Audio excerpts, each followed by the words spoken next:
Man, I tell you what, my wife was so excited.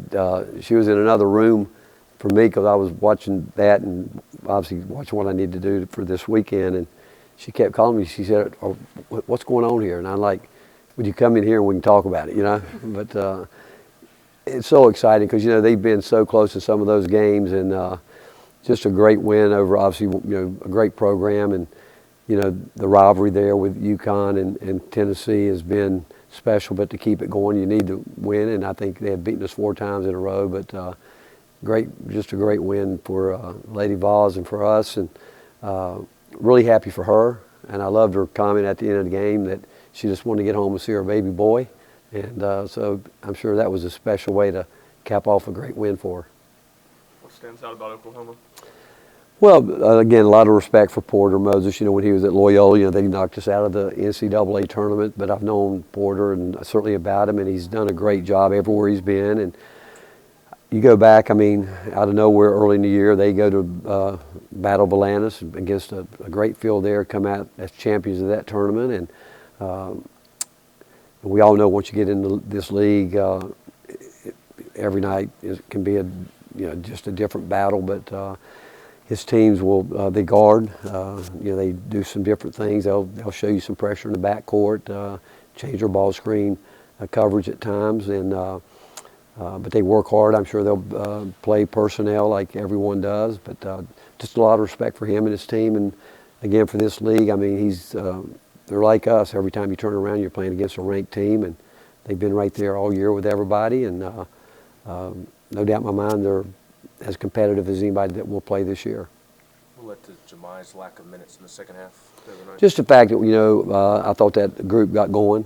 They got going, and Jordan and kept the floor spread, and just that's what was working, and that's what we stayed with.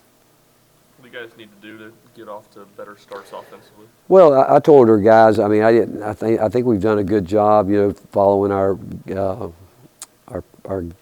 game plan from a defensive standpoint. But all that we talked about from an offensive standpoint, game plan, we didn't do any of it.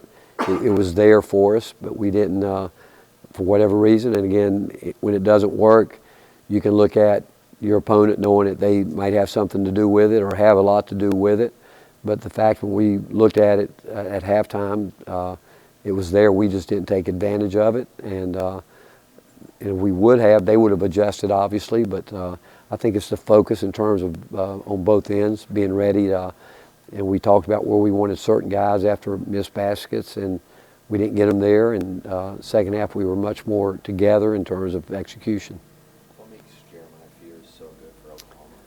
Well, he's good size, sees the floor well, and again, I look at the coaching staff. They've done a really good job putting him in the positions he needs to be in to be effective.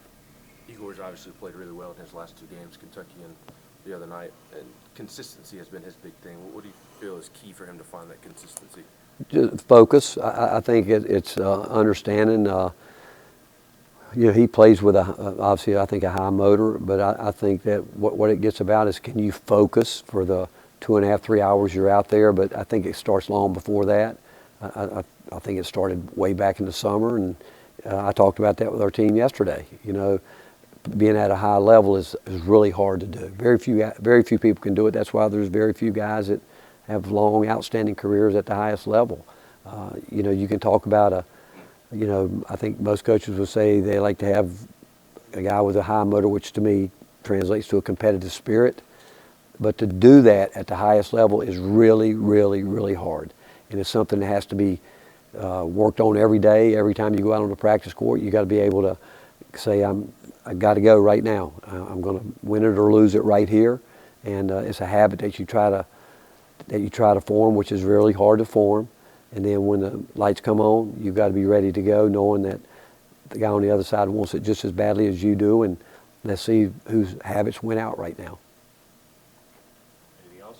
How tough is it to play 4 out of the next 5 on the road?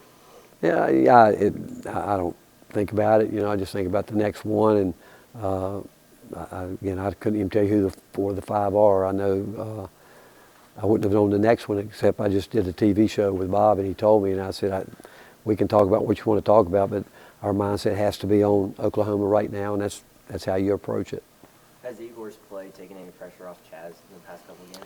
I think when Igor plays well, I think it takes pressure off everybody. I don't think it's just him. I think that's why we need consistency out of D Stone. We need that from him. We need to know what we're going to get there because Igor's hopefully can continue to build in what he does, but we need D Stone to do what we know he's capable of consistently well, and those guys and Cade, I think, and really Felix. I think when they're playing well, doing what we need them to do, I think it takes pressure off all the perimeter players. What changes offensively when Zakai's off ball and Jordan Gainey is at point? Well, I think this guy, that was what he naturally was when he got here, and I think that I thought Zakai was, after I knew he was good during the game, but after watching the game, I thought he played one of his best games of the year in terms of managing the game for us and getting us settled in and doing what we needed to do. I mean, he was one of those guys at the start of the game I thought was locked in, but waiting to do what he needed to do, but his teammates weren't doing what they needed to do. But I thought he stayed poised and confident, and when we really got going, he made some just terrific passes, but really controlled the flow for us. And but we like him off the ball, when he gets, because we think that those inside-out threes for him are when he's really at his best, where he can shoot it or drive the ball from a triple threat position. Do you remember most from that Loyola game? You what? What do you remember most from that Loyola game? An uncontested shot at the elbow by Jordan Bone. That's what I remember. They got an elbow jumper, we didn't contest it. Anything else? Do you have a favorite Lady Vols player? Do what? You have a favorite Lady Vols player? You talking about all time? No, this season. But all time too, yeah. Well, my all time was Candace Parker. I mean, she and I were at the John Wooden Award back when she won it, and we were at the head table, and it was a 4-hour banquet.